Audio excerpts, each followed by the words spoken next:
Okay, we just want to pick up in the second chapter of Mark from where we left off last week. Now you can see that our surroundings have changed a little bit, a little bit more picturesque rather than my office. But we want to pick up in chapter 2, as I say, with this incident that takes place by a sea, big puddle of water. Okay, so I'm just going to read a verse to you. It says, "He went out again beside the sea, and all the crowd was coming to him, and he was teaching them." Now, I don't know what strikes you about that, but it's really interesting that Jesus was beside the sea, and all the crowd was coming to him. Now, I guess it just shows us that Jesus actually wasn't that boring. I don't know what you've heard and who's told you what, but Jesus attracted big crowds. Jesus was like, I guess, if you were to see, I don't know, one of your big pop stars, say Robbie Williams or U2 walking around the town, say came to Wednesbury, you know, they're up in their thing. Now, loads of people go flocking to them because they want to see the latest band, they want to see the big band, they want to see the famous people. Now, Jesus was pretty much, if you like, on par with that he pulled in big crowds. Big crowds wanted to come and see him.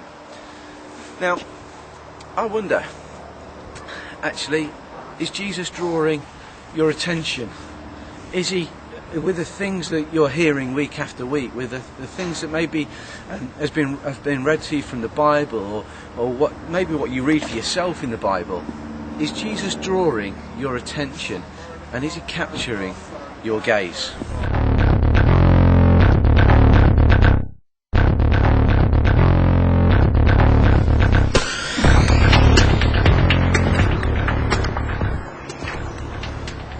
Okay, Jesus had finished doing what he was doing. He'd finished talking to the crowd, and basically, what do you do when you finish doing what you need to do? You get up and go. And Jesus was walking by, and what was taking place is that life was just going on. I mean, maybe you see around where we are, people are just going about their business. They're going shopping, they're putting money in the bank, they're doing whatever they need to do. It's just life was going on around him. And so Jesus gets up, and as he's going, he comes across this guy who's at this tax booth. Now, he's a tax collector, and to be honest, I mean, I'm guessing that some of you don't really like the taxmen.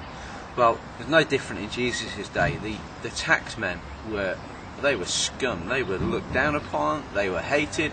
The people just didn't like them. One, because they took the money that was owed to the Romans, but they also took some money for themselves. So whatever the percentage was for Rome, they would add a little bit on interest, add a little bit of extra charges. Maybe you've phoned up for stuff and you've seen some hidden charges.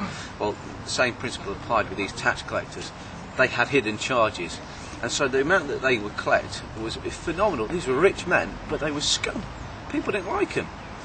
And the amazing thing is that Jesus walks by, and he says to Levi, who's one of these tax collectors, "Come and follow me." Jesus has only gone and called the scum of the earth.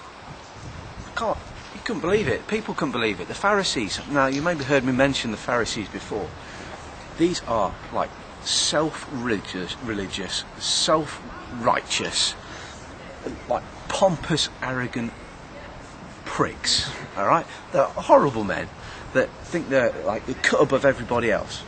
Now, they just couldn't believe it that Jesus had called this sinner, this tax collector, to follow him. Now, Jesus was a rabbi. He was a teacher. He was one who would gather people around him to kind of share his life with.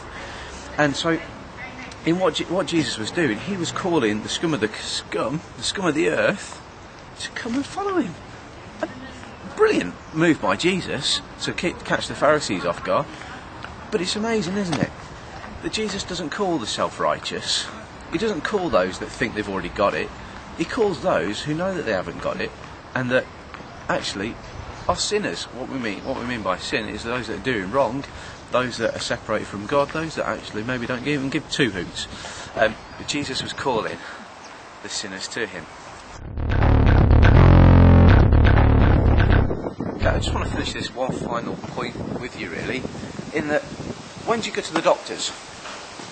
I'm guessing it's when you're sick, not when you're feeling on top of the world. Now, Jesus, when he's talking to the Pharisees, he's answering their question, which was, why are you calling the sinners and tax collectors?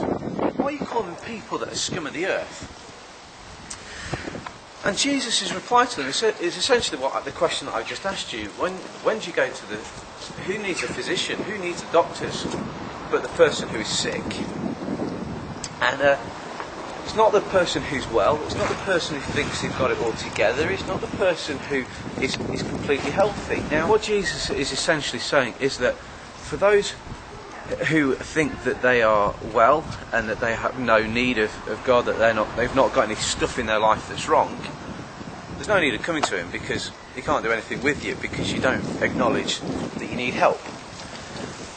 But what Jesus is saying, that if you recognise that actually we have got stuff wrong with us, that some stuff separates us from this relationship with him, then Jesus can do something with you. And I just want to ask you the question: are you willing? Are you ready? Are you being drawn into the crowd, into those who follow Jesus? And is Jesus saying to you, I want to make you well, and I want to make you good, and I want to clean you up? Basically, are you ready to acknowledge that you need Jesus?